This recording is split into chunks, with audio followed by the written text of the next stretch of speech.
192nd special meeting of the Board of Directors of MSAD 27. Roll call.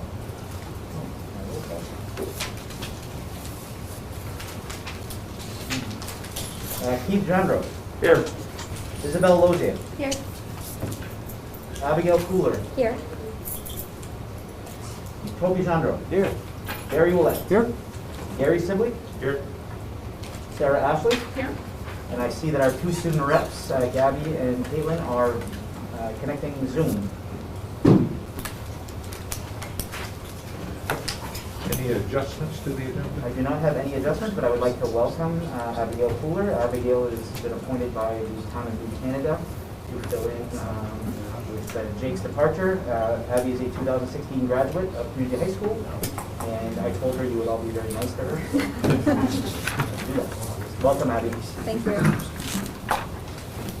Public participation. No one's on there.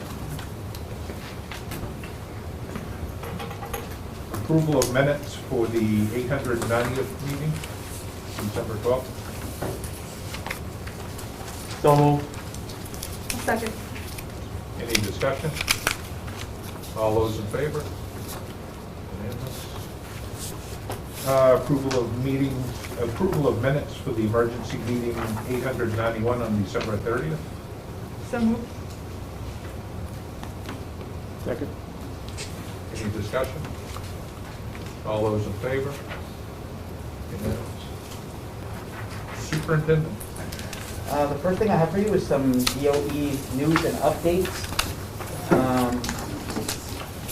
The Department of Ed has notified us that the federal government eased their timeline restrictions on our CRM funds. I wish we would have known that a little bit earlier because we were on track. There were a few projects, though, that we were getting concerned about, some of them dealing with our various technology upgrades, specifically from Third Eye Global, and then also our locker room project here at CHS.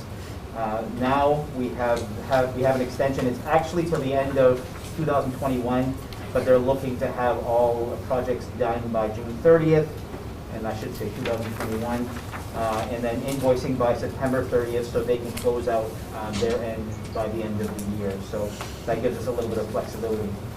We also learned that through the new stimulus package, Maine schools are going to have their share of the education allocation, and we're expecting an allocation in this new, what they're calling ESSER 2, to be about 4 times the size of our ESSER 1.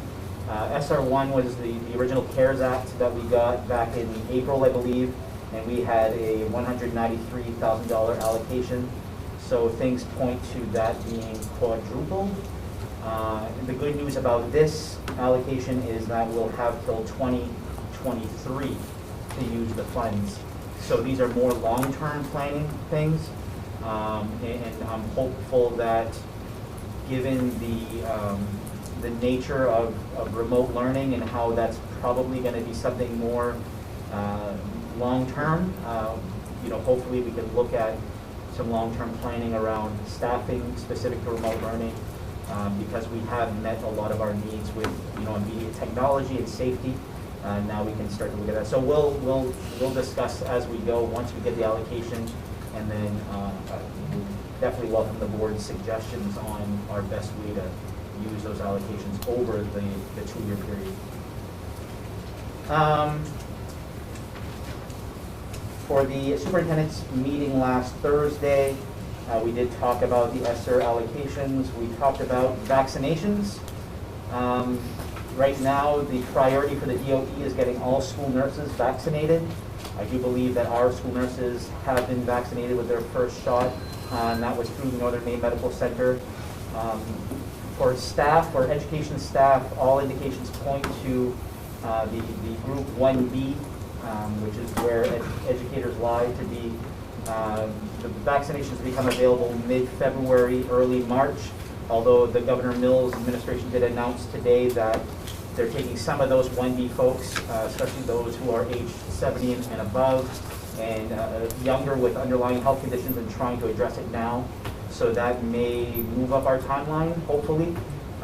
So right now, what our school nurses are doing, they're gathering data specific to our staff, numbers of people who are going to want the vaccination, so that when it becomes readily available, we can quickly tell the DOE or whoever is distributing, this is how many we need, and we can get that ball rolling rather quickly. I know a lot of our education staff is looking forward to that announcement, and so we hope that comes sooner than later. Also, we talked about the color coding designations. As you all know, Aroostook County on December 28th was still coded as a green county with an asterisk. And the asterisk means that we're being closely monitored because of the spike in increases for our county. We are still the 6th lowest county in Maine for the positivity rate, but because we climbed so quickly to that 6th mark from virtually the last place, we do have that designation. I believe the new color code is either coming out, I believe it's coming out Friday, so we'll know more Friday about what the state has decided for Aroostook County. ED 279s, that's our state funding. I did share with you the governor's budget proposal, which does add more funds for education, which is good news. That will be applied to the ED 279 so that we can see our numbers. Of course, decreasing student enrollment for various factors, including homeschooling this year and some other factors. Valuation of communities, that's all in place. So we hope to know what our numbers are by the end of the month.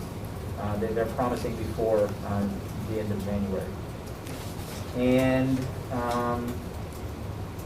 that's all I have for DOE News.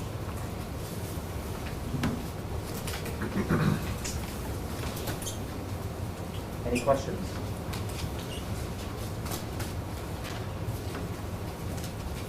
The next item I have for Superintendent is earned pay leave. Now Maine has passed a new law, the earned pay leave law. That went into effect January 1st.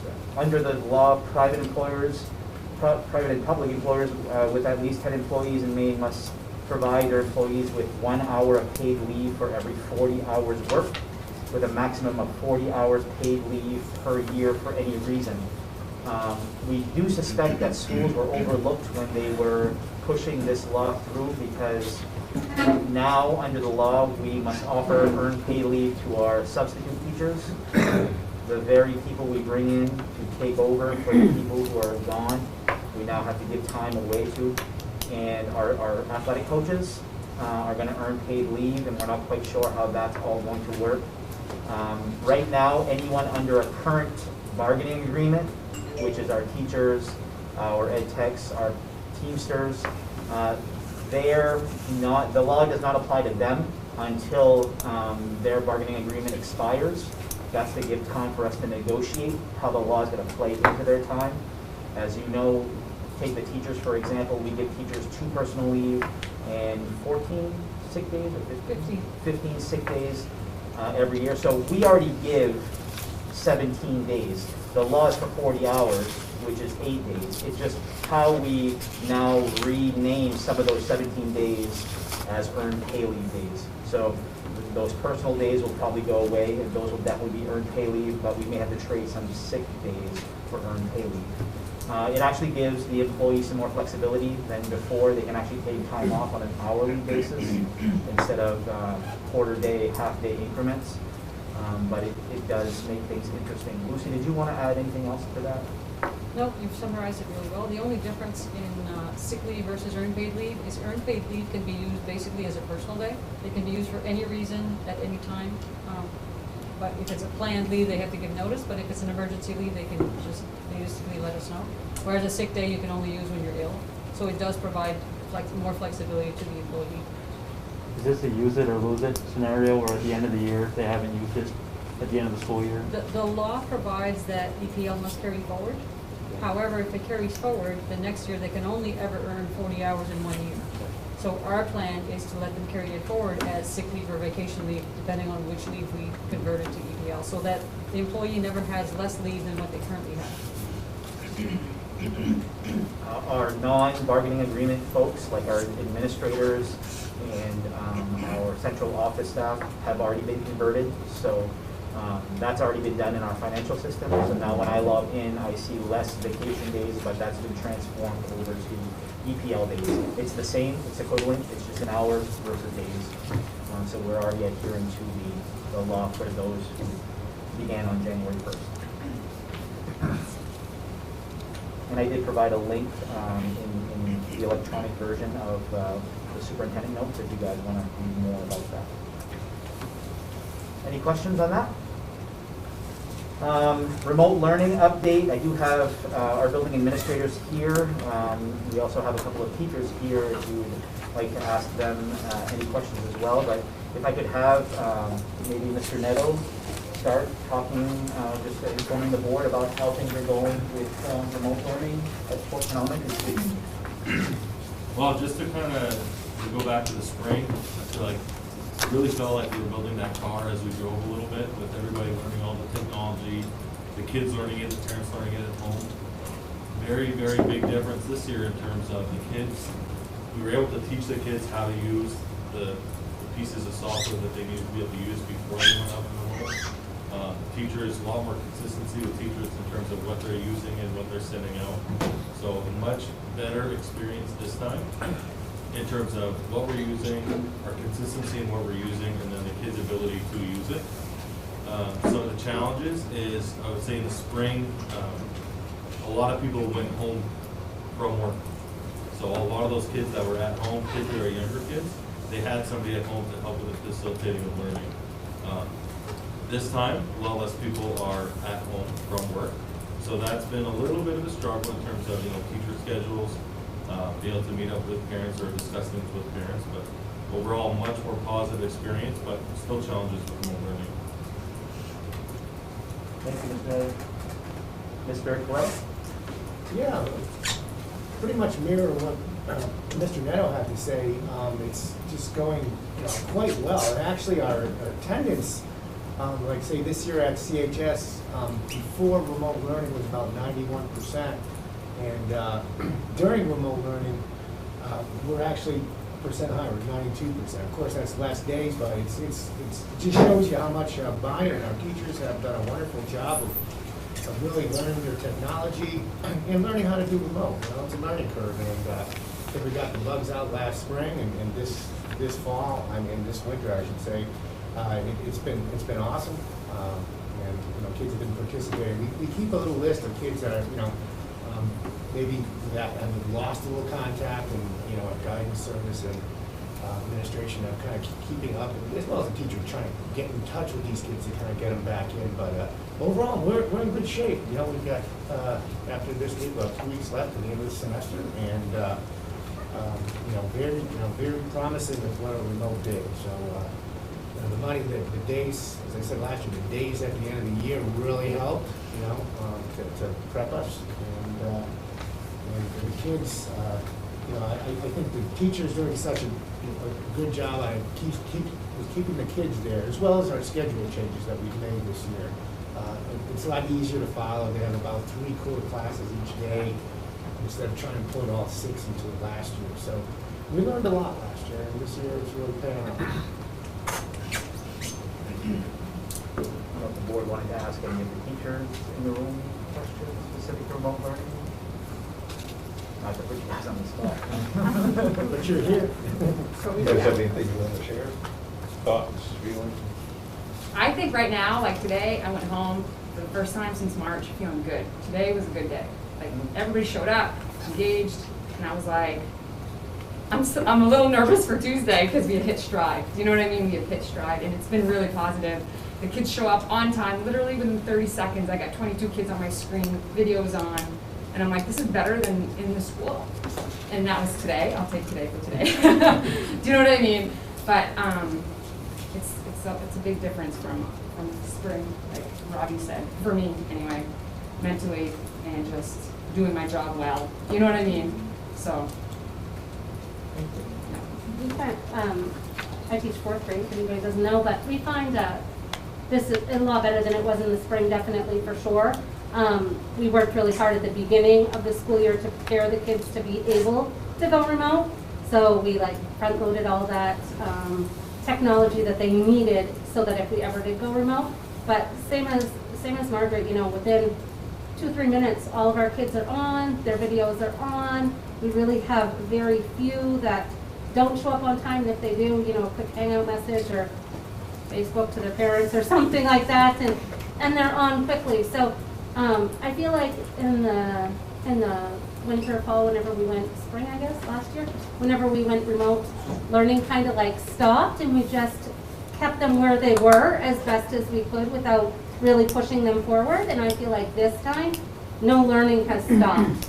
Like we've introduced new standards, we've taught new standards, we've tested new standards, all since we've been remote. So whereas before we just were trying to hold them there and not let them slide back, now I feel like we've learned enough that we're really moving forward.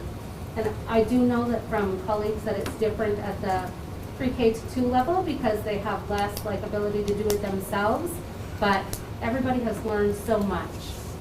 So, going back.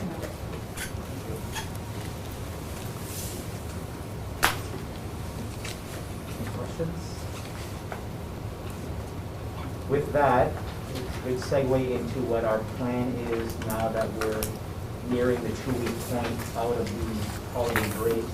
As you all know, we had met with Dr. Roberts, school nurses, back on December 28th to discuss the plan moving forward. And at that time, it was agreed that a 2-week period to see what was happening after the holiday break, get a good idea, figure out close contacts of positivity, and then transition into a hybrid model was a good plan. We met again this Monday.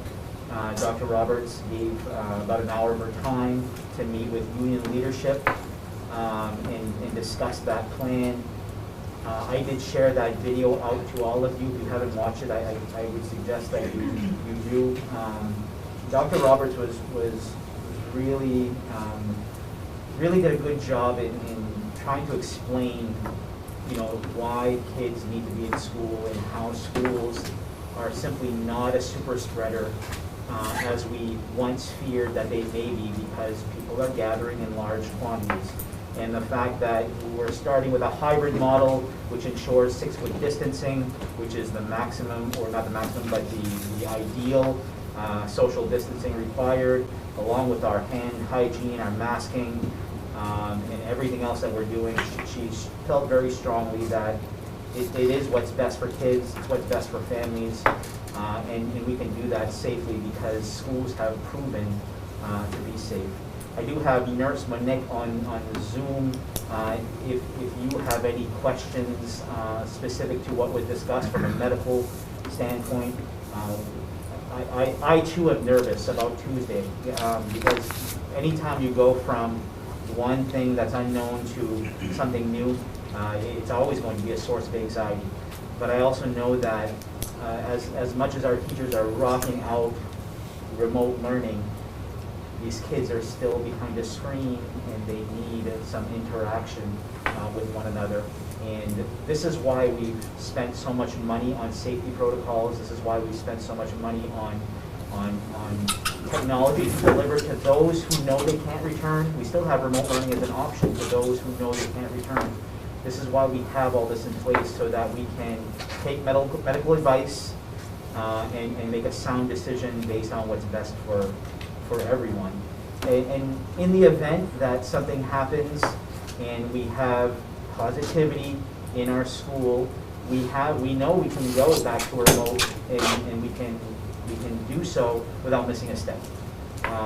But we're hopeful that, you know, that what we've seen and what Dr. Roberts has shared with us for data is going to really be the way to move forward. So I don't know if the board has any questions for Nurse Monique, anything to discuss with regards to that plan. I've got one question about, I don't see a recommended motion here, so it doesn't look like we're gonna be voting on it. You guys have the right to vote on any time. Okay. And from the Monday's discussion with the union, it didn't look like it looked like the decision had already been made.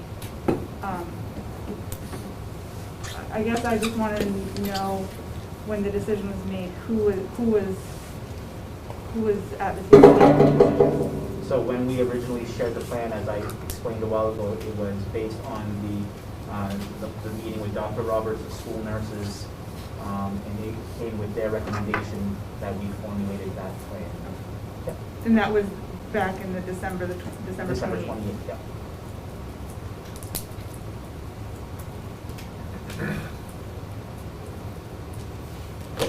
What's been the response from the teaching staff? Teachers are nervous. They're nervous. And you get a different flavor for that across different grade levels. And I don't want to speak for a majority or whatever. From those who I've spoken to from the younger grade levels, they recognize that remote is not doing justice. So I think for them it's important to get kids back. Whereas from a high school level, kids are following their schedule remotely. It's working. And so I think here it's a different tone where, like as Margaret said, they're doing it. What's hard is that if you send some students back and not some other students, and trying to navigate those waters with the feeling that teachers will have about their own safety. Well, why is it good for us but not for the others? I'm nervous about that. So we kind of have to lump everyone in the same, use our medical advisors to guide us with what we know, what they know to be the facts, and then move forward from there. But no, teachers are definitely nervous. Administrators are nervous. I'm nervous. So in reading the plan, one of my questions is we used to have an objective outside source that we would use as a guidepost. If I read the new plan correctly, we no longer use an objective outside source. We disregard community spread. No, what we're doing is we're relying on the state of Maine's community spread, Okay.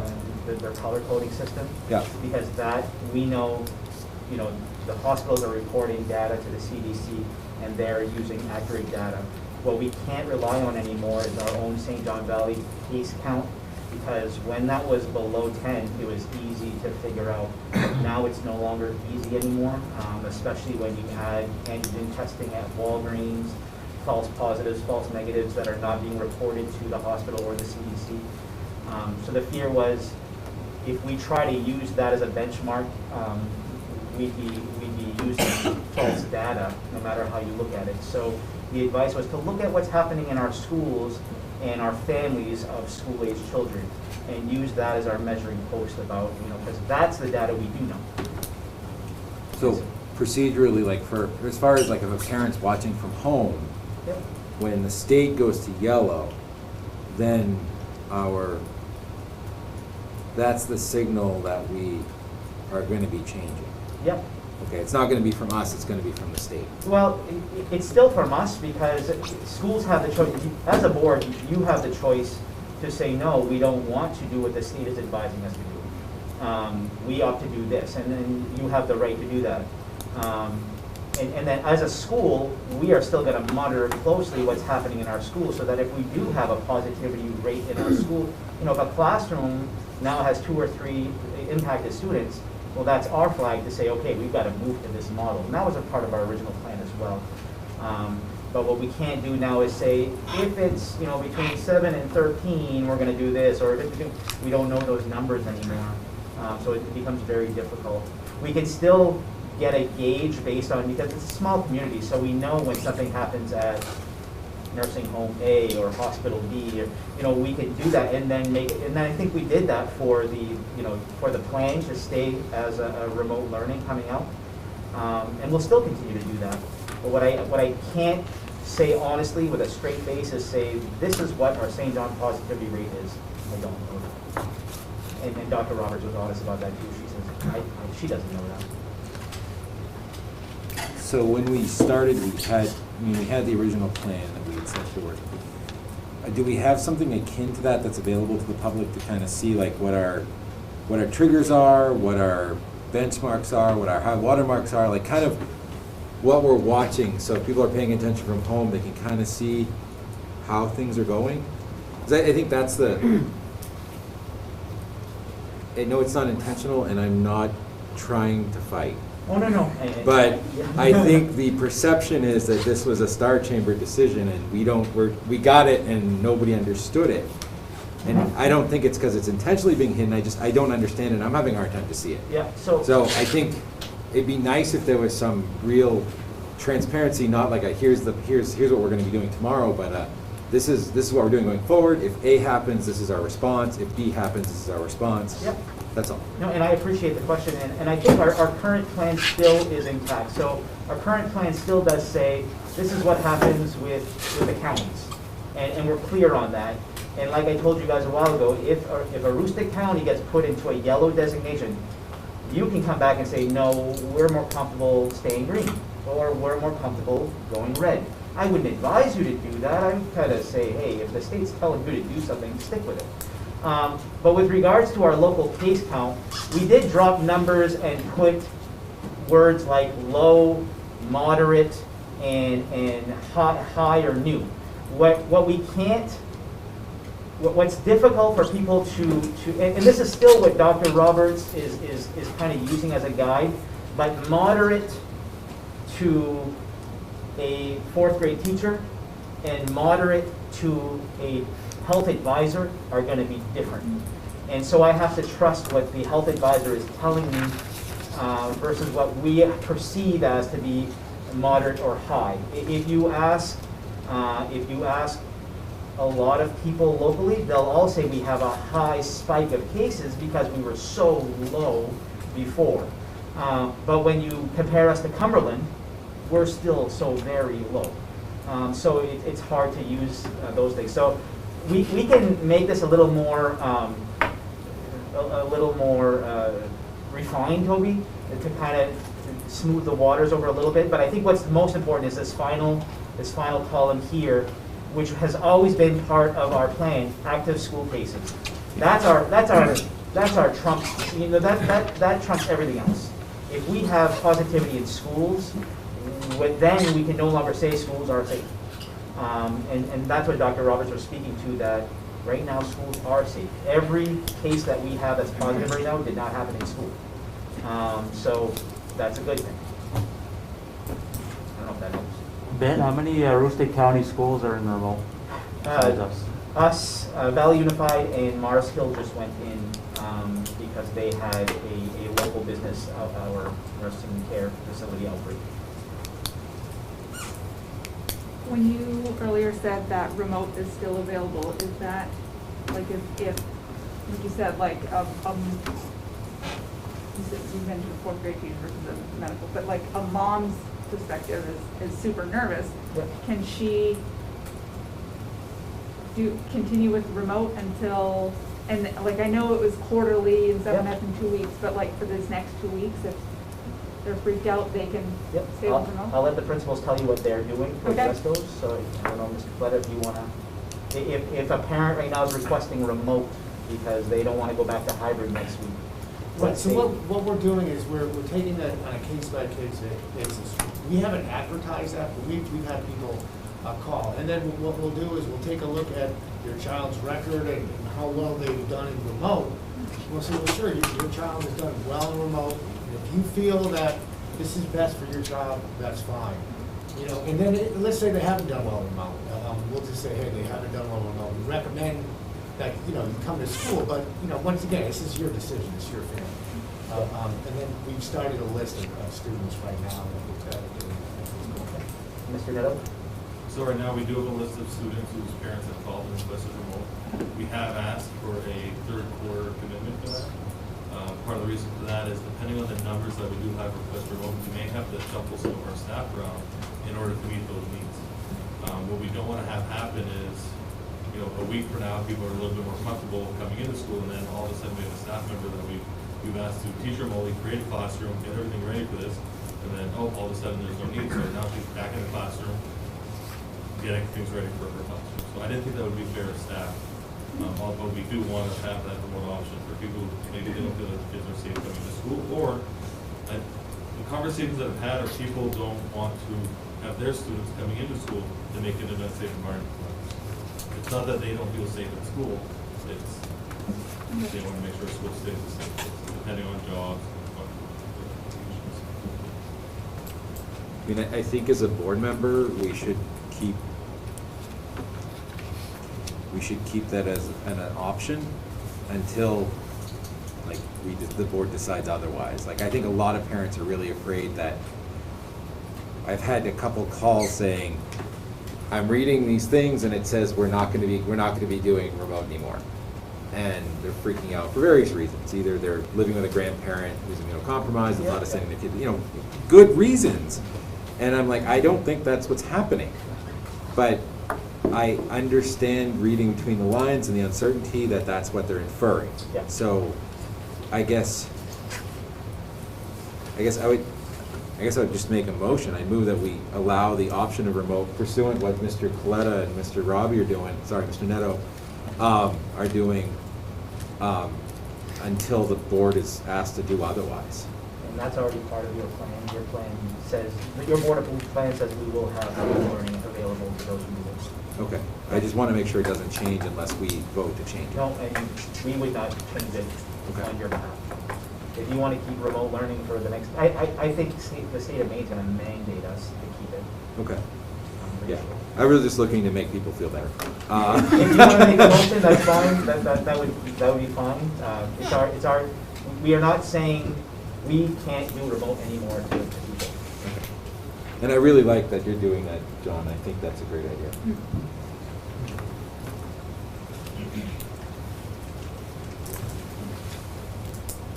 You good?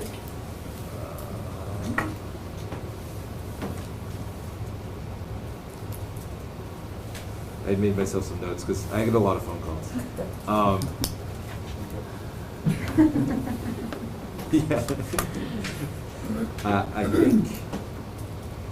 I think I would. I have no interest in doing this personally, but I know it might not be a bad idea, because, and this is just me speaking as a board member, there's a lot of information that came in from Dr. Roberts and whatever, and I think I would feel better if we maybe had some board buy-in, like a subcommittee on COVID, so when the meetings happen, we can kind of hear it, so when people are like losing their minds at us, sometimes happens, or when they just have good questions, we'll know that it was discussed, and if it wasn't discussed, we can bring it forward to the group.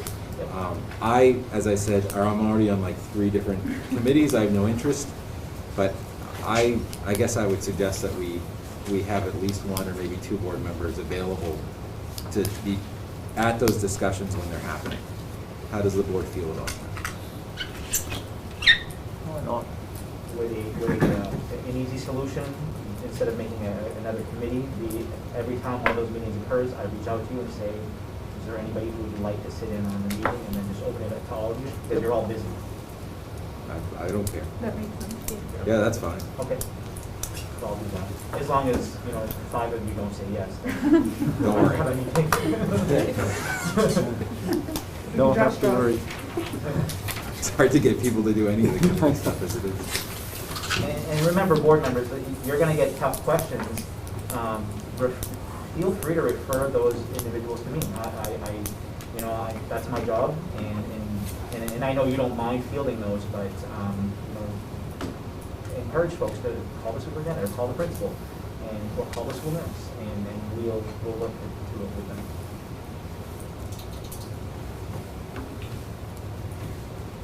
Is it on, Mr. Chairman? Yes. Winter sports update. So currently, while in a remote model, our coaches are sharing workout plans. They're Zooming with kiddos. They're urging kids to access practices this way rather than this way, and that's all totally fine. And that's perfectly great. But what we had in mind, and this is something that you can all decide whether it's a good plan or not. We're of the mindset, when I say we, I'm speaking primarily with Mr. Doucette and Mr. Coletta right now at the moment about athletics. We feel that when students do return to school next week, we should open athletics back up so that they can begin preparing and getting ready. A lot of the schools in Aroostook have done that, and they're actually starting games now. We're only a week or so behind, so it's not, we're not so far behind, but we feel that it would be best to move forward with sports. And reminding our coaches about their own guidelines with cohorting and all of those things, and face masking, so they'd be following their own protocols. But just because we're in a self-imposed hybrid doesn't mean we can't offer sports. If Aroostook shifts us into a hybrid, then all of Aroostook has to stop. But our own self-imposed hybrid, we can choose to do that if we feel that's right. And that's our plan unless we don't feel comfortable with that. We're talking both practices and games and meets or whatever. Yep. Games and meets would be restricted to just Aroostook County, and we would not go play any school that is in a remote model. So Mars Hill right now is remote. They may be remote next week. We wouldn't go play Mars Hill. For that. So the cohort days, do cohort A only practice on cohort A days, cohort B only go on B days? We would have the teams form their own after-school cohorts and allow them to play together. Because if you're going to have a game, it doesn't make sense. Right. Yeah. Only allow half the team to go to the game. Had I thought of it, I would have thought maybe to put our athletes in the same cohort, but it's too late now. Right. Oh, come on, then. Yeah. Does that sound okay with the board? Does wrestling go? Wrestling is not. Mr. Nether was actually on the wrestling committee. What's the latest update on wrestling? Yeah, we have to wait until things go down in the state. I'd say the committee's not that confident, but they did release some information regarding some return to play guidelines for wrestling. But the confidence of a season happening is low, but we're still hopeful that, but it's only going to be later this spring, if at all. So the MPA moved away from their just no handshaking rule? Yeah. Okay. Mr. Denno was a high school wrestler. So I thought I'd share that with the board. Still have the outfit. So where are you right now? I had a question, but I've been struggling.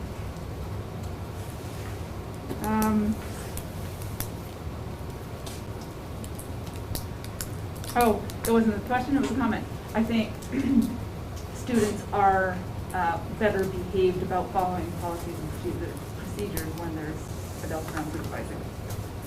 Like at a practice, as Yep. opposed to just out doing stuff on their own. I agree. Yep. Are we good with sports? Yes. The next item I have is remote learning support for children of MSAD 20 staff. Prior to reintegrating, we did put out a survey, and I believe you have a copy of that teacher survey, return to school. And one of the questions in that survey was specific to their own children. And that's question 3. And it says, regardless if students are in school or not, if mandated by the district to teach from your classroom this fall, would child care for your own children be a concern?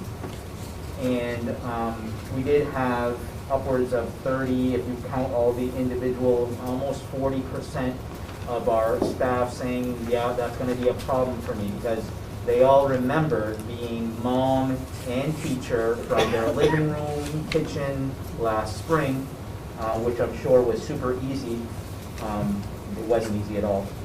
So we knew that we had to do something in order to allow our staff to be employees when they're here, and then have something for their children.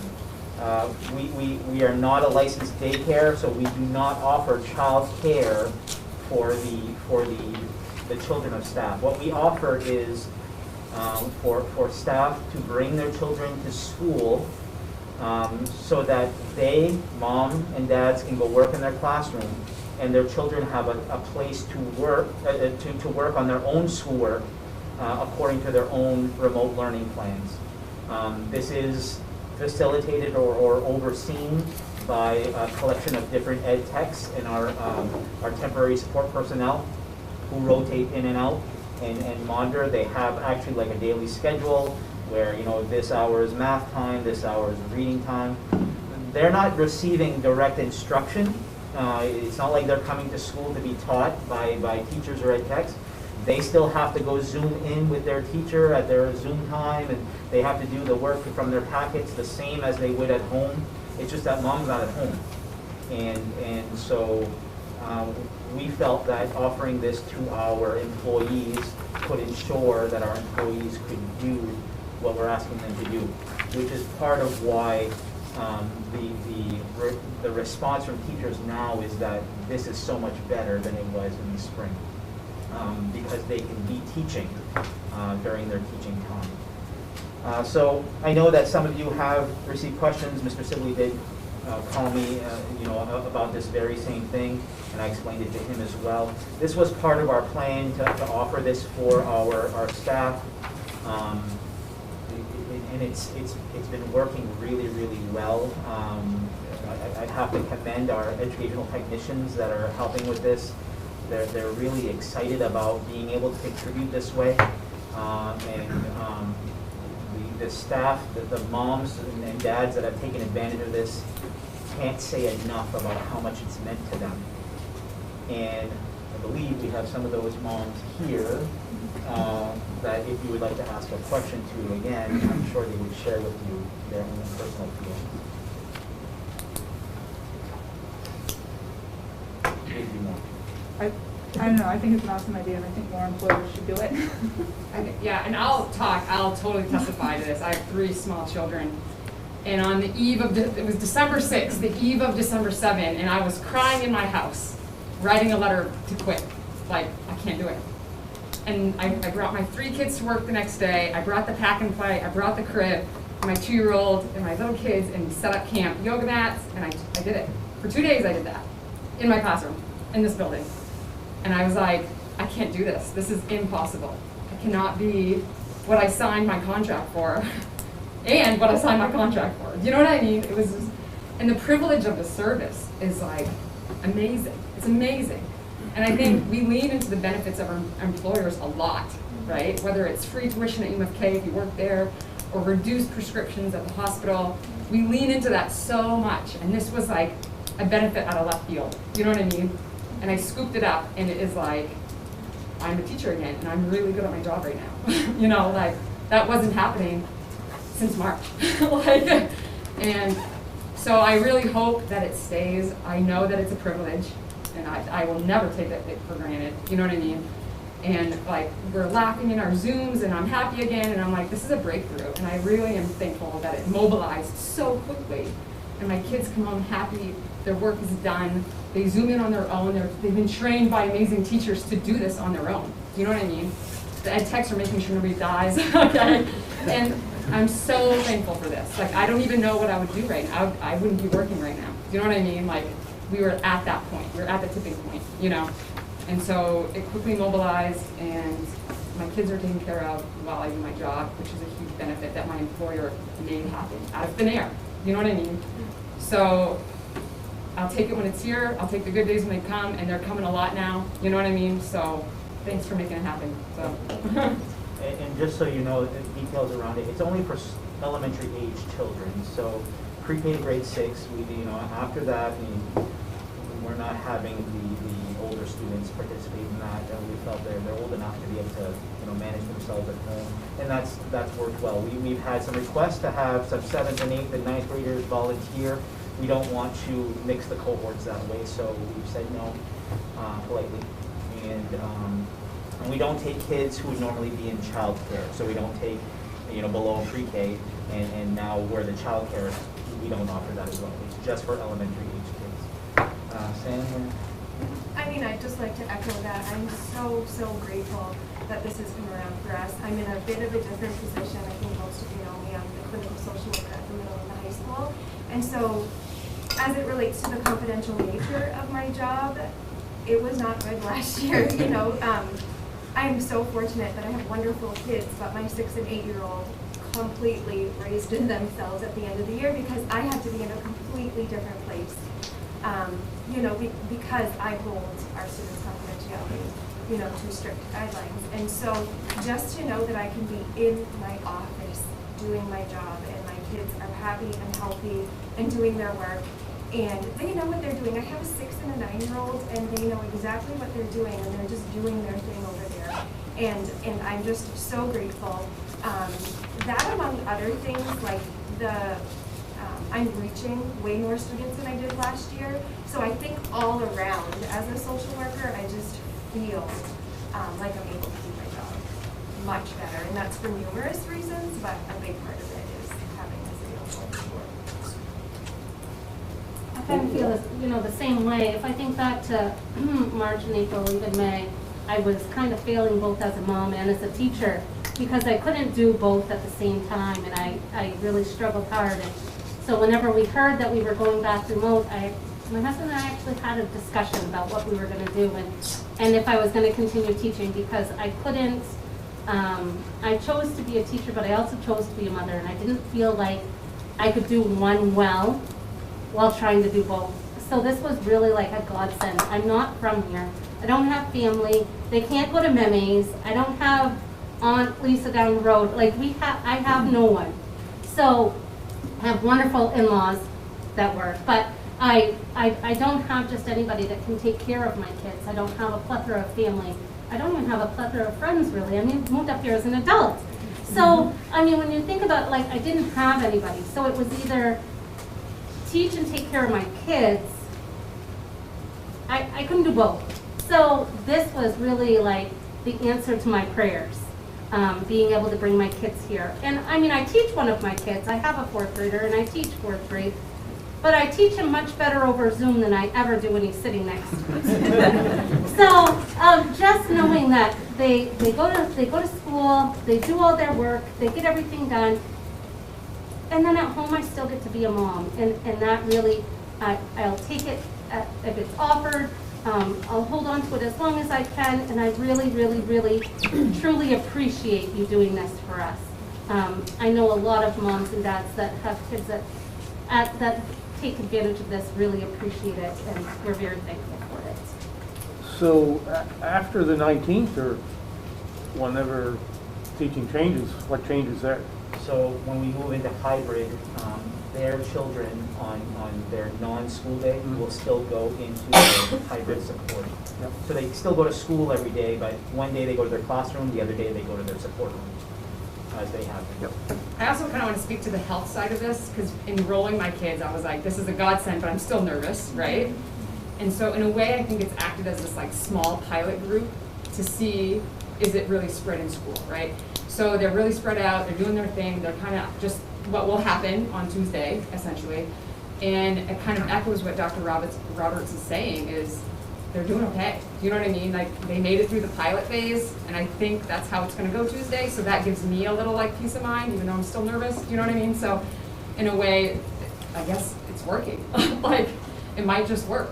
The plane might get off the ground here. So, it's helped me kind of process the health angle, you know. Anyone else have any comments?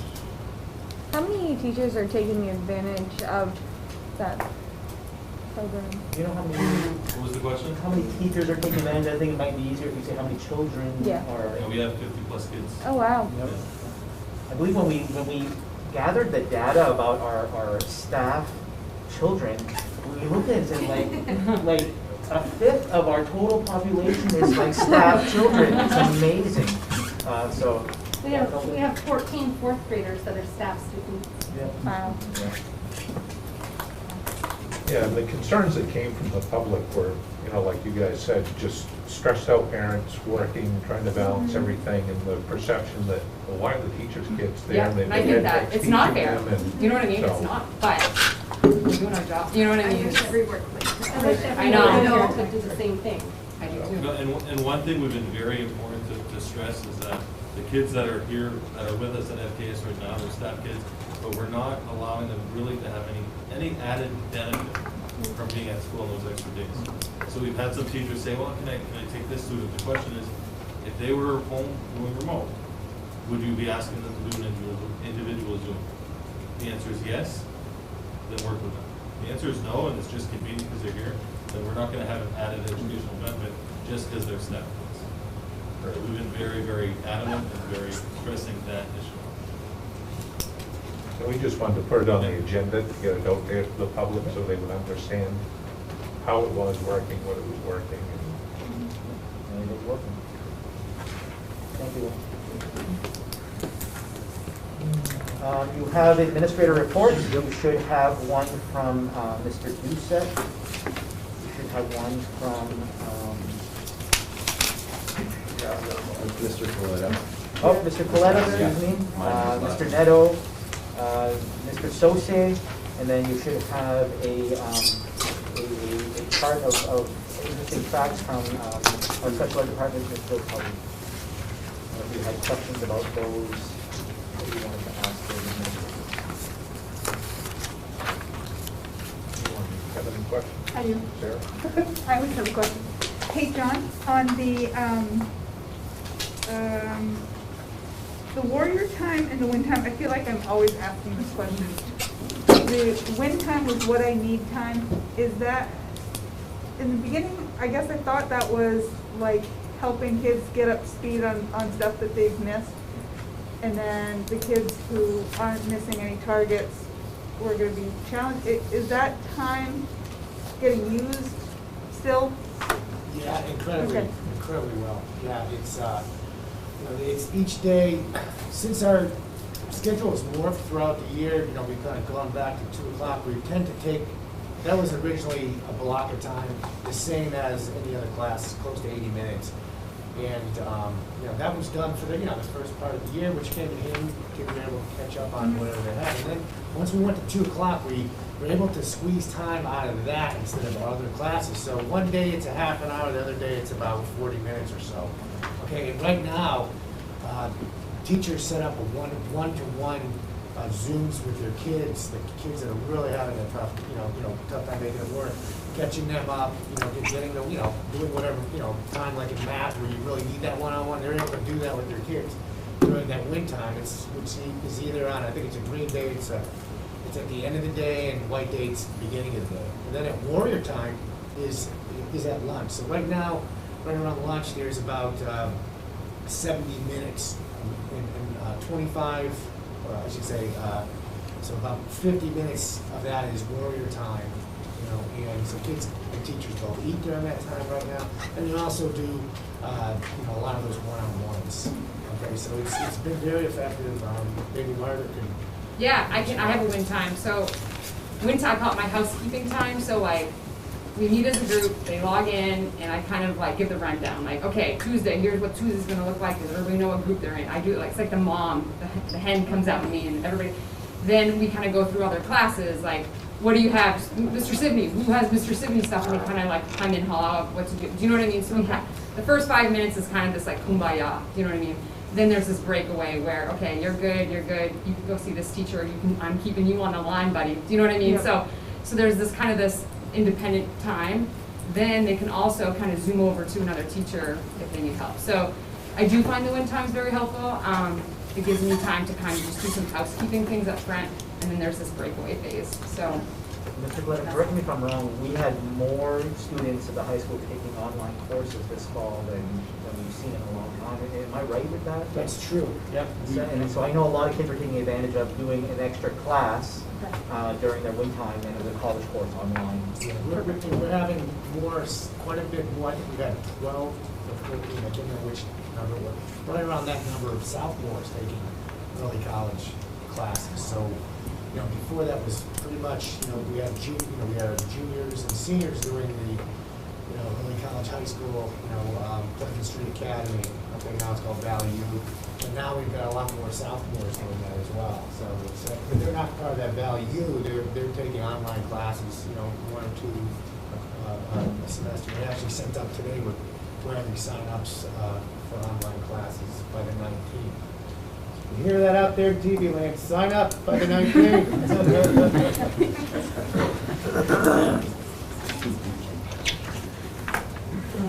Committee reports. And I just put this item here, negotiation committee. We are going to enter teacher negotiations eventually in the near future. And I know there's been conversation in past negotiations that we always show up to day one and we receive something from the other party, but we've never had a chance to sit and say, well, this is what we think. So I wanted to know from the negotiations committee if you felt like that would be a good use of a pre-negotiating meeting to talk about what's important to MSAD 27 and our realities as we enter in good faith and negotiate. So it's just it's just food for thought. And right now our negotiations committee is Toby, Keith, Barry. We do have a vacancy. Although I don't know that we can have a vacancy. We had to put a 4th person there, but that would be a quorum. So I think we have to stay with 3. Am I right with that? I think so. We had added Jake. You're the order guy. Jake wanted to be part of it, but I think if we added a 4th, it would be a quorum. So I think we'd have to stay with 3. So that's. I think we'd added somebody in case we wanted an alternate, because it seems like the only time Barry and I can be in the same room is this night. The rest of the time, it's only one of us at a time. Okay. So we'll leave the vacancy. I don't think I've ever been in negotiations with you in the same room, maybe once. I remember a couple times and it was long. Yeah, I think it was your fault. Very slow. I think we should, I mean, having looked at some of these contracts, they have so much detritus left over. I think there's even reference to like where the teachers should park their horses. Because we just keep recycling the same contracts. It might not be a bad idea to clean them.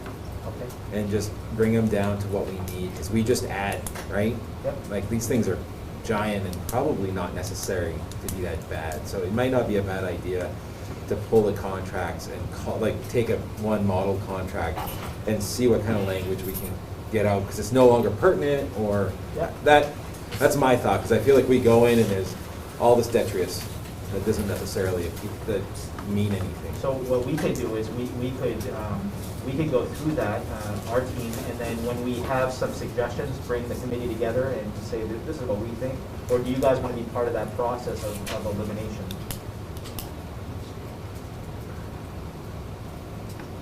I mean, I'm okay with just being CC'd on it. I mean, I would be content with that. I'm assuming you're not all like huddling together. I mean, I'd imagine it's mostly email. Just CC us, and I mean that way I got some idea of what's in there, and if I'd like to see them too, so I can start seeing if there's anything there that I have questions about. Yep. So when we go in, we're prepared. You're right. We often go in there, and I feel like we're the only ones not prepared to be there. So we'll share a copy of the current teacher contract with you guys, and then as we look at different language, if we suggest something, we'll copy you in, and we'll do that one. Perfect. Thank you.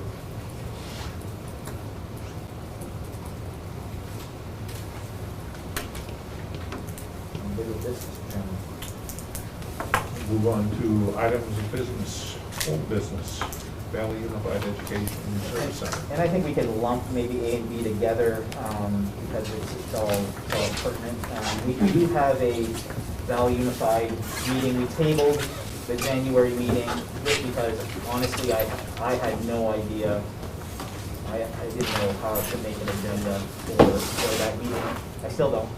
And we have a February 1 meeting. But I'm thinking the heart and soul of that agenda in that meeting has to be conversations about what we're doing, how we're moving forward. Are we moving forward? Are we not? And just conversations about that. So the regional school project aside, and behind us, I think we need to have conversations now about, all right, so what are we doing? What are we doing separately, and what are we doing together as Valley Unified? I have a document that I prepared for the plan for the future document. And what I'm explaining in this document is it makes it very difficult to plan for the future when we don't know what's currently in place, what we still want to be part of. So in that document, and I've shared this with the Mount Olive School Committee on Monday, their own version of this with their letterhead, and I will be with 33 as well. But it's, right now we're part of a strategic plan. That was a 10-year plan. I believe we're in year 3-4 with SAD 33 in Madawaska, and we have 8 priorities. And for the most part, the majority of those priorities are completed and or underway. I look at adult ed, priority 3. That's that's been done. Priority 4, shared administrative structure. We've done that. Priority 5, optimizing the tech center. Bringing new programming in and 8th graders, and so we've been working at that. Collaboration with UMFK and NMCC. We're working on some new things to expand opportunities. Mr. Coletta explained to you earlier that Pleasant Street Academy, as wonderful as it was, it became difficult for UMFK to keep kids pegged into that same model because there's so much more offerings now at the college, and kids want different things. They don't want to be cohorted in the same program. They want to have a little bit of flexibility. So that's underway as well as talks with Northern Maine Community College.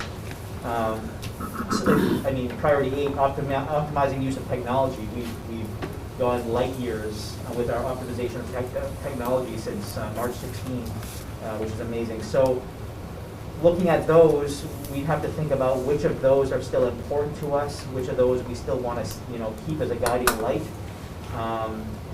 Moving down to Valley Education Service Center, we have a lot of services right now that we currently share between the district's superintendent, assistant superintendent, finance director, innovative programs and community outreach, curriculum coordinator, shared central office services, food director, health instructor services at the 8th grade CTE program, career instructor services. We have a unified Power School, so right now when I log into Power School, which is our student information system, I see all 3 districts and I see all schools because that's been merged together. So we have a unified Power School that the state reimburses us for because we have an education service center. We have our unified Empower, that's our student learning management system. That's unified together. Our Tyler Technologies, which is our financial software and employee self-service, that is reimbursed by the state as well because we're unified. Time Clock Plus, we have a curriculum that's the same throughout the 3 districts. We share professional development and grant writing. So all of those shared services currently exist.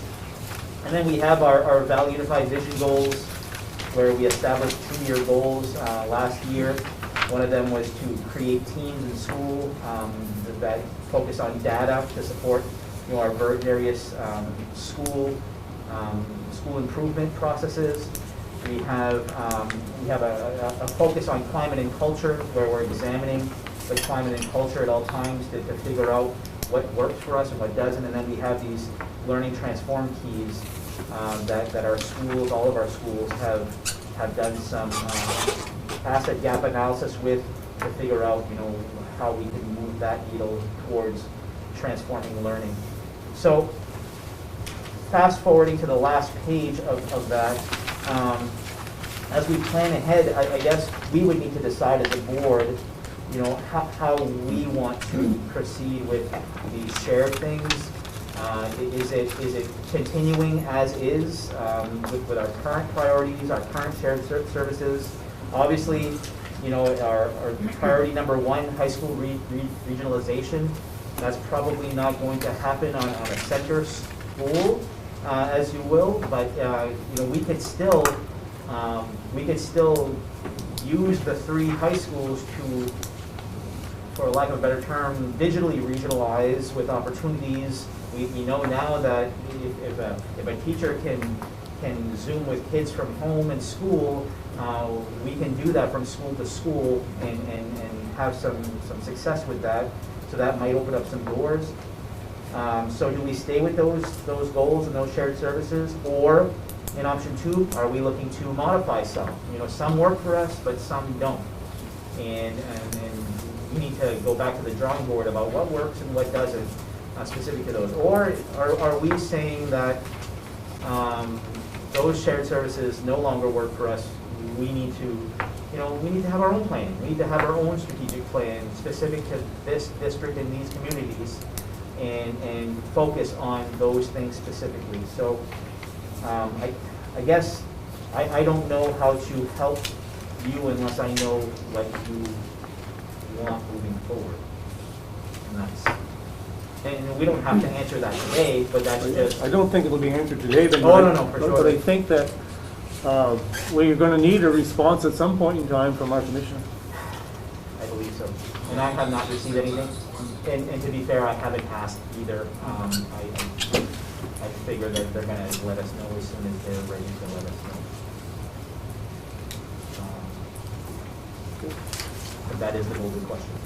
I think we've been talking about doing this retreat for like a year. Yeah, and I do have that on the agenda. Yeah. Well, I think they work well together. I think as a board, we need to have a sit down and discuss what we want and what we don't want. And I think the retreat would be a good time to do it. You guys? I think right now would be certainly premature to make any sort of decision without first knowing what the commissioner and the state board wants to do going forward. I agree with Toby. This isn't going to be handled in a regular board meeting. My thoughts on it are we probably need to take a step back and just do some sort of independent analysis. Maybe we need a budget for it for next year, the next school year, to have some sort of outside analyst kind of look at this and see where we've come from and where we are now, and what's our best step forward after that. From a dollar perspective? Not just from a dollar perspective, just from efficiency and obviously what's best for the students in all of this, because that's our number one priority, is to continue providing a stable learning environment. Yep.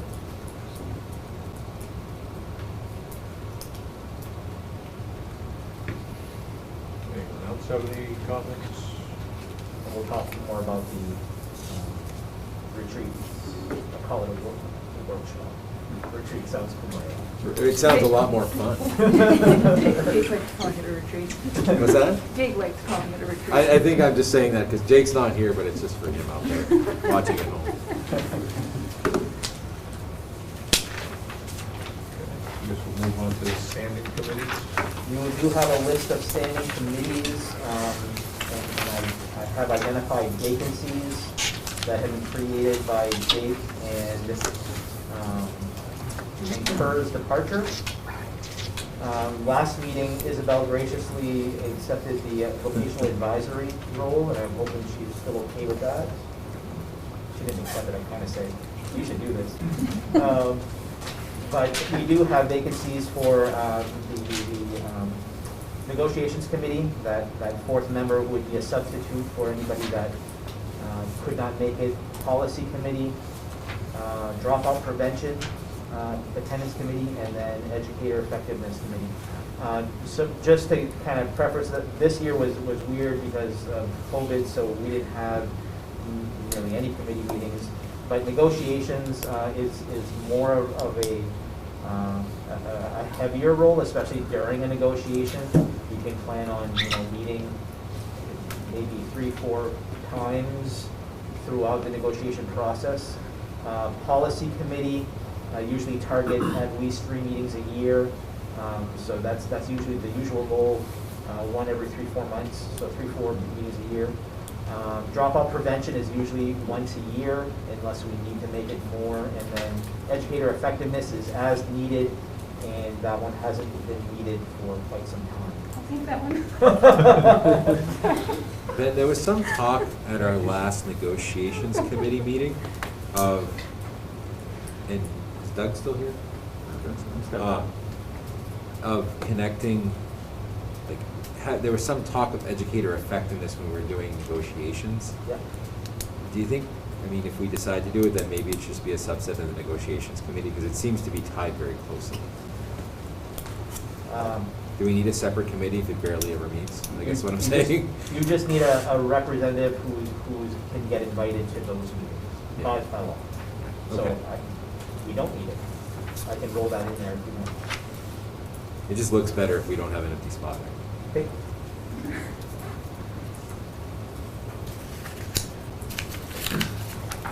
Yeah, do you see anything, Tricia? I was just gonna say, I can fill any vacancies that you think would be most beneficial to have someone. My schedule's pretty open right now. Having been a recent graduate, maybe the dropout prevention attendance. Sure.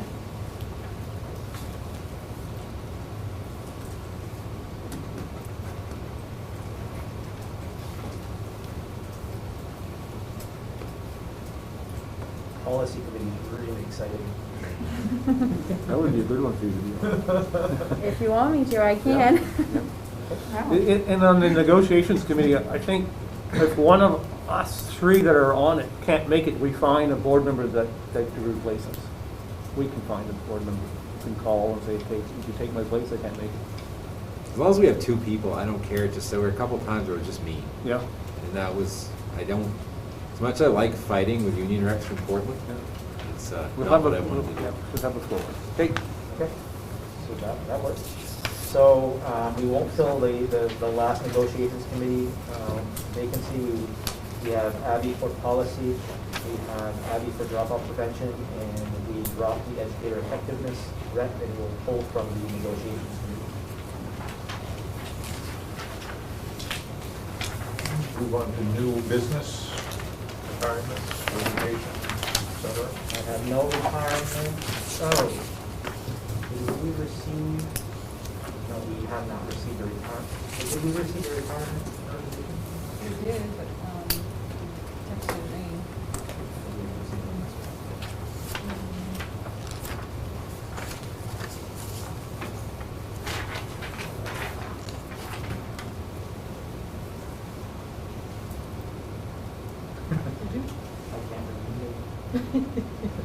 I think we received one yesterday, the day before, but I can't remember. It was an email. It wasn't a formal letter. I'll bring it to you next meeting, because I did request for a formal letter, so when I get the formal letter, so. No transfers, no new hires, no current openings. Well, we do have an opening, a running opening for the entire year for a speech pathologist, but that's the only thing that we have right now. You want the school calendar? Yep, so you have a copy. Sorry. Were we going to bring up the need for a full-time ZED? That's gonna be done in executive. Okay. Sorry. Yep.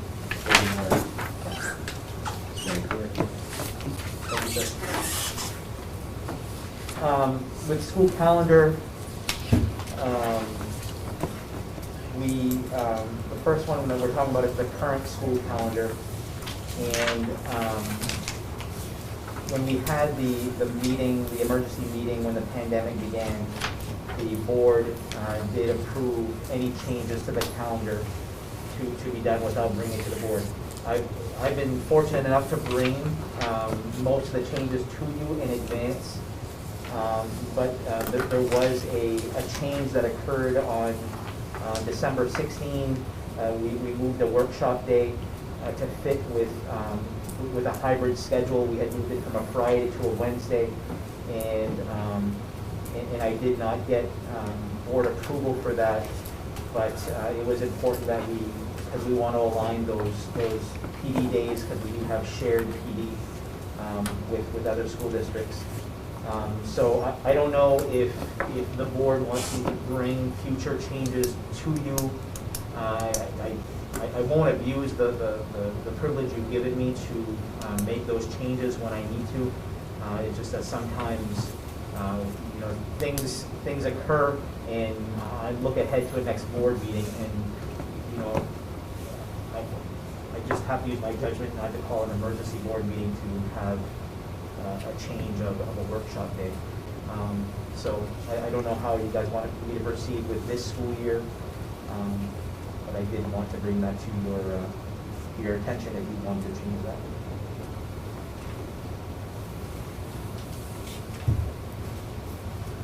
I think for the most part, it's working fine. You know, like, was it the 23rd, you emailed me about going from a half-day to a half-day day to a full-day day, whatever. And that was fine. I contacted Sarah, the vice chair. Yep. We were good with that. And I think I'll- it's just so we know, and it doesn't come from the public of, hey, what just happened? And I think part of that was, there was families were planning on no school on a Friday, and then all of a sudden it was Monday, and it wasn't even like a week's notice. Right. And then I didn't know about it ahead of time, so it kind of puts me in a crappy spot, or any of us in a crappy spot to try to be. And we won't explaining do something on it. that unless it's, you know, unless it's something that we didn't even realize, and then it's last minute. And I'll try not to do last minute things like that again. I always want to give you guys information well in advance. I'm trying to do that more and more, not only just the chair and the vice chair, but the full board. Probably get 50 emails from me a day, and I want to continue that. So you're in the know. Yeah, I mean, my issue is that it was short notice. And when the board said we're giving you great latitude, I thought it was because if there was an emergency, and I mean, from my perspective, a PD day was not an emergency. And even an email would have been sufficient for me. I mean, I think it was just, I think we gave the latitude with the understanding that it was because, you know, if we had this huge COVID thing and we needed to move all the kids one day and we couldn't do anything, and this was the only day it was available, then yes, I mean, we get it. Yeah. But a PD day didn't feel like an emergency. Yeah. So that was where my reaction came from. So I was like, what? And I'll try at least by email at first, and Yeah. so it gives you guys time to say, well, wait a minute, I think we need to discuss this further. Yep, that's all I want. Okay. Ben, you can go back, I forwarded you an email. Oh, okay. So can we go back to resignations? Retirement? I do have a retirement notification. This is from Mary Willette, who works out of the Chippy Center. I'm writing to inform you that I have decided to retire at the end of the school year. I think it's time for me to travel and enjoy my retirement. Please let me know if there's any paperwork to fill out. So if the board wishes to move to accept Mary Willette's. So moved. Second. Any discussion? All those in favor? Unanimous.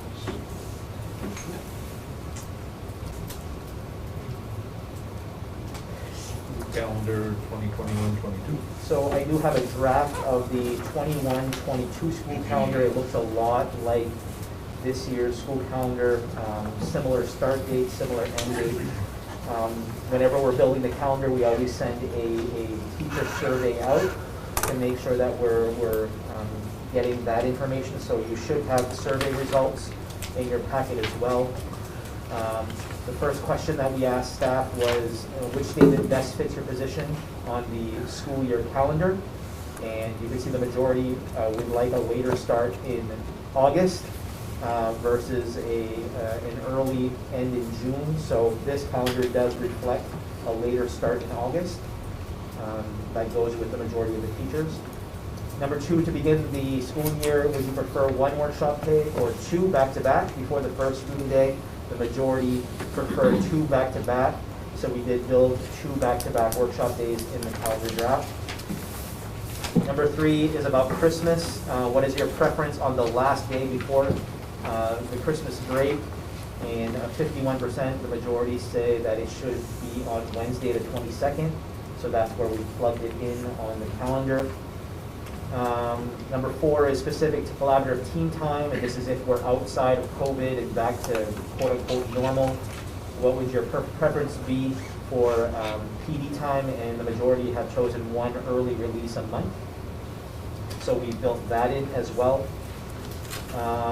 Question 5 and 6 are specific to the harvest break, and although it was clear, I wanted to get just the elementary staff to weigh in. So you have a separate sheet here that asks a clarifying question just to the elementary staff. And that clarifying question is specific to harvest break, rank the statement that best fits your opinion. And you can see that the majority of FKES staff, you're looking at the blue bands, they fully support the 2-week harvest break. So they want to be on the same schedule as the middle high school. So right now in the draft, that's how we built it in. You can see the back to school dates. We have 2 groups, group 1 and group 2. Fort Kent Elementary School falls into group 1 with CHS and VRMS, where they would start on the 23rd. The teachers would start on the 23rd and students on the 25th. And both schools would break for harvest per the preference of the majority of teachers.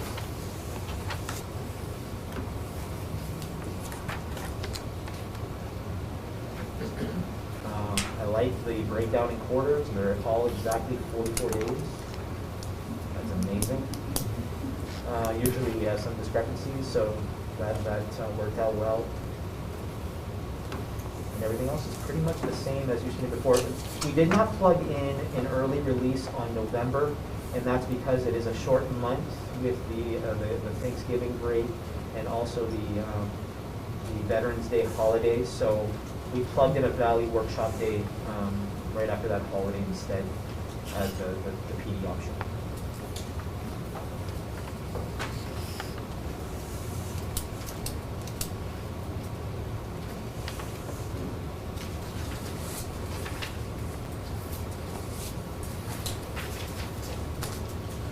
What are your thoughts on both schools having harvest break off? I know we've talked about, and the teachers have talked about how it was disadvantageous to the kids, to the younger kids, to come back for a few weeks, or start for a few weeks, and then have a couple of weeks off, and then it was kind of like starting all over again.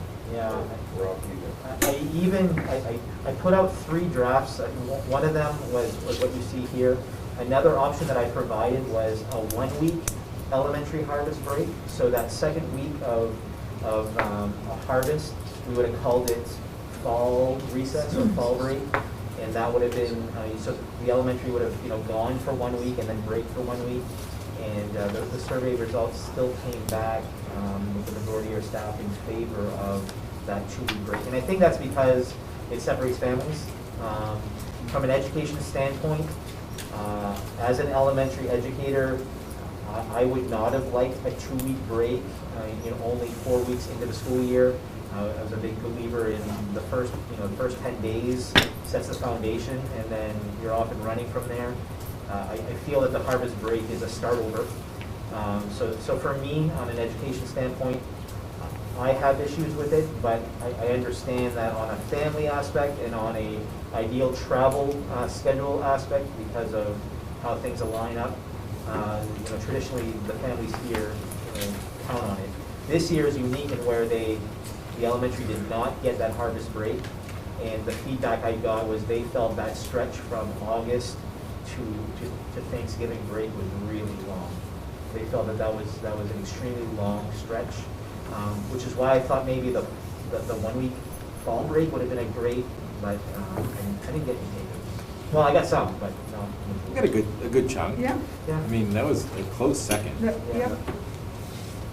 How did the other districts feel about the 1 week? I'm guessing Frenchville's no. Frenchville the majority would have liked that. Really? Yes. Madawaska? Madawaska, the majority do not want harvest break at all. A clear majority, because they haven't had harvest for the elementary schools in years. Oh. How many years ago? Forever. We went 1 year, tried it, and they didn't like it. Yeah. So under this shared calendar, they're getting it? What's that? Under the shared calendar, are they taking an elementary school break or no? Madawaska. Madawaska, right here, you'll see that their board approved this, and they would be starting in group 2, which is the elementary starting on the 7th. Okay, I see. Yeah. I move to accept the calendar. Second? Second.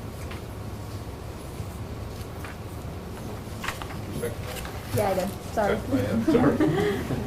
Any discussion? All those in favor?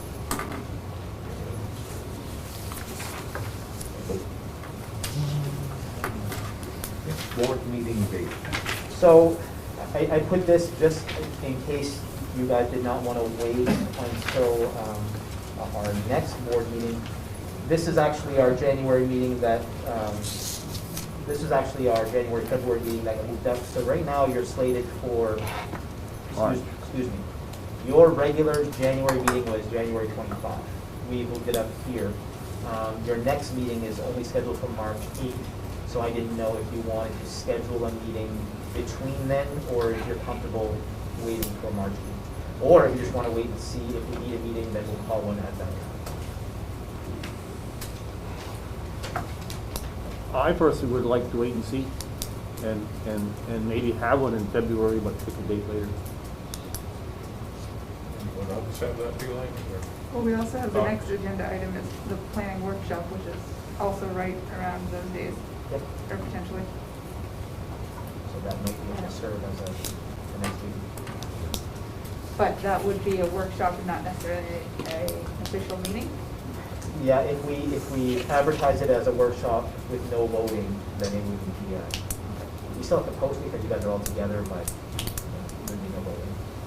So I guess the question I would have is when are we, because I don't remember. Right now, the plan is to go into hybrid next week, and then how long are we in hybrid before we go full on if we follow the plan? 2 weeks.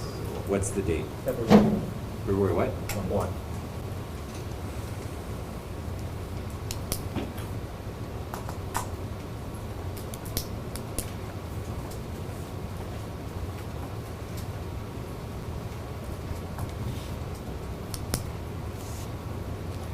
We want to shoot for like February 9 and adjust if needed.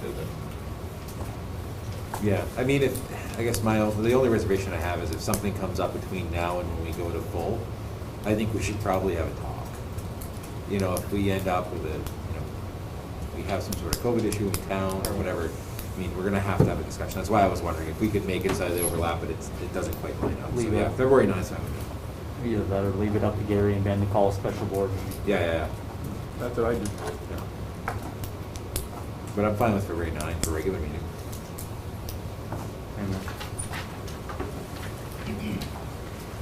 Motion to set February 9 as our next meeting date. Second. Any discussion? All those in favor? And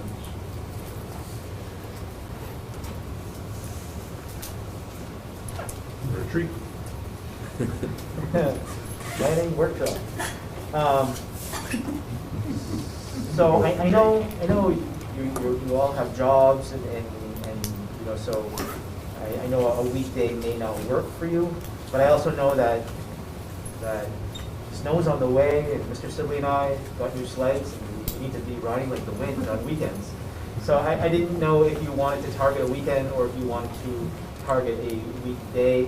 I didn't know if you wanted half a day, and that could be a morning, it could be an afternoon, it can be a late afternoon into early evening. I didn't know what your thoughts were, but I did provide some dates that are open for me, highlighting that obviously the weekdays are more open for me than the weekends, but those weekends are still available as well. So I thought we'd talk about that. And my thought was, prior to this meeting, having you all chime in things that you wanted to an agenda, and then I would build the agenda based on that. Isabel, any preference?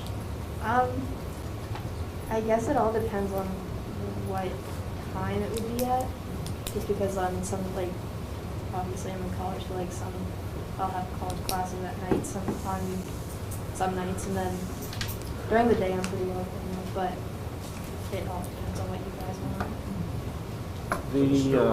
The retreats that I've been to were always on the weekend and they're always in the morning.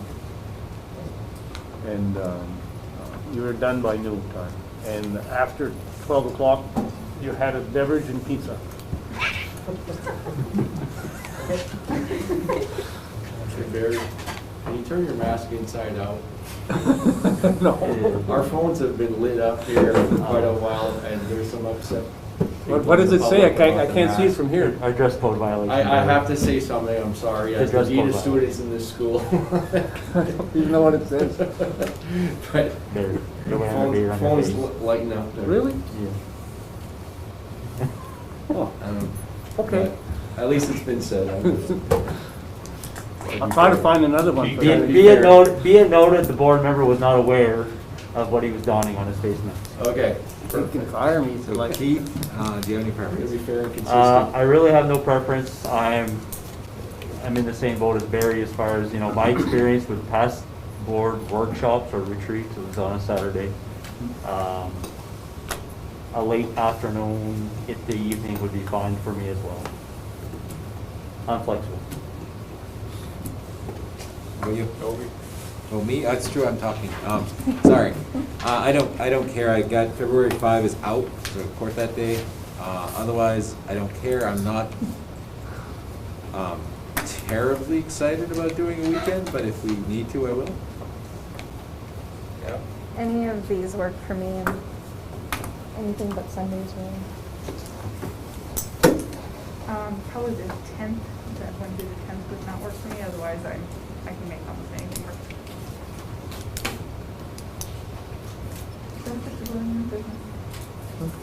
So we pretty much accomplished nothing.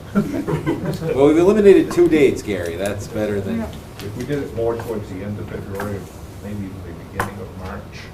I agree we also do a with Saturday. Gary. I agree with Gary to make it later because there's a lot of stuff that's gonna happen between now and February 9, and we might have some different topics to talk about.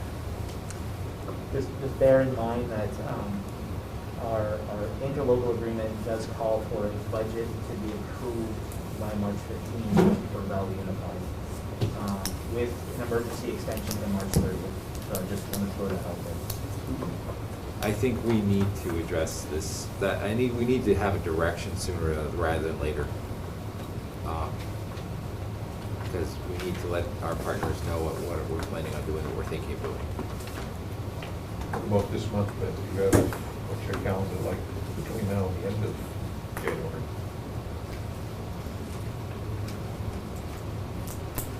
I can make Friday the 22nd work.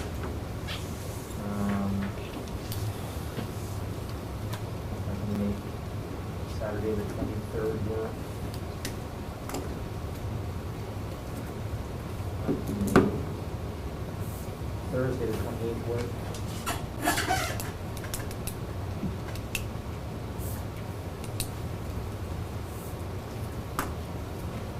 Is Friday the 22nd work for everyone? If we did January 22nd? It's like the one day in my calendar, can't Change it. But how about the 23rd? How's that looking for everyone? Be okay as long as we don't have a ski season that starts by then.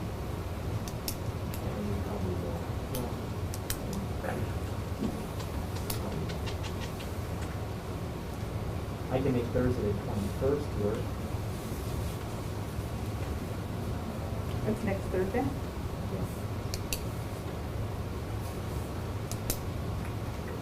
Next Thursday work for people? What time, morning or afternoon? I'm open. We got court at 8:30 and court at 1. I don't expect the 1 o'clock to last long. Hmm? I could pop in after 1 o'clock. I don't know. Is that, We- 4 o'clock? We can do a 3 to 6 or a 4 to 7.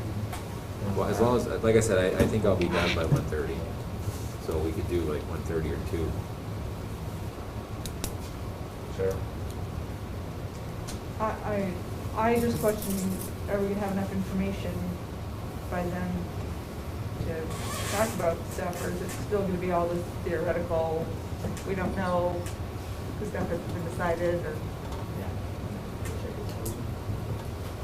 Well, I don't think I think the Board of Education is set to meet again like February 2nd or 3rd.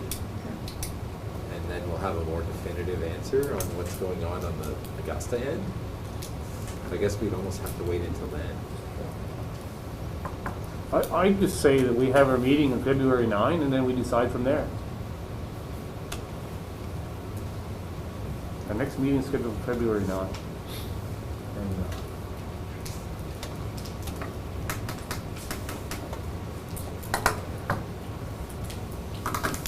So we hold off on the retreat for now, and just schedule a board meeting. I can add this to the agenda for February 9. Yeah. They will check the calendars. So we'll put the retreat off again. I'm trying. So the other dates didn't work for anyone? The February dates all. 12, the 19th, 13th? Those all for me.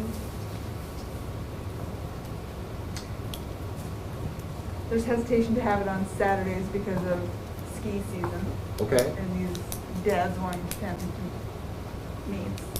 You can't, not too many people. I mean, Fridays, I mean, we've got the The 12th or the 19th. 12th and the 19th. Anybody have any strong feelings with the 12th and the 19th?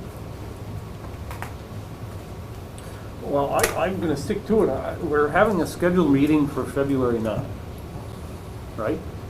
By the 12th and the 19th, Barry, I'm telling you right now, my 12th and 19th, by the 9th, my 12th So and 19th are what probably. month are you in when the 12th and 19th? What's that? You're in February. Yeah. Okay. Well, Because if we're going to have a meeting, I want it to be I guess what I'm productive. saying is 4 days before I have to clear my calendar. Pick a date. I'm asking, but you're sounding like you don't want to until we get Well, closer. I just worry, because we put this off for a year.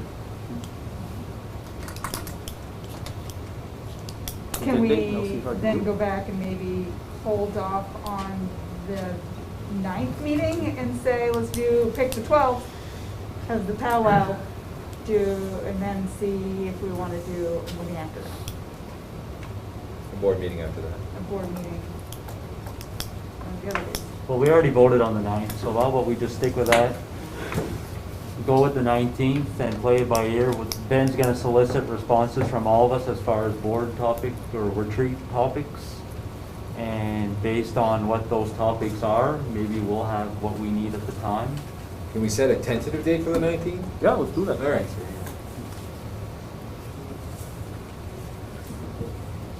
Do I dare ask a time? 6 a.m. I'm kidding. Good job. Say 3 or 4 o'clock. My Based on the preference is afternoon. 4 to 7. I'd rather 4 to 7. That means- There. Yeah. Okay, motion to set board planning workshop for February 19th. Tentative. Tentative. Second. Any more discussion? All those in favor? Unanimous.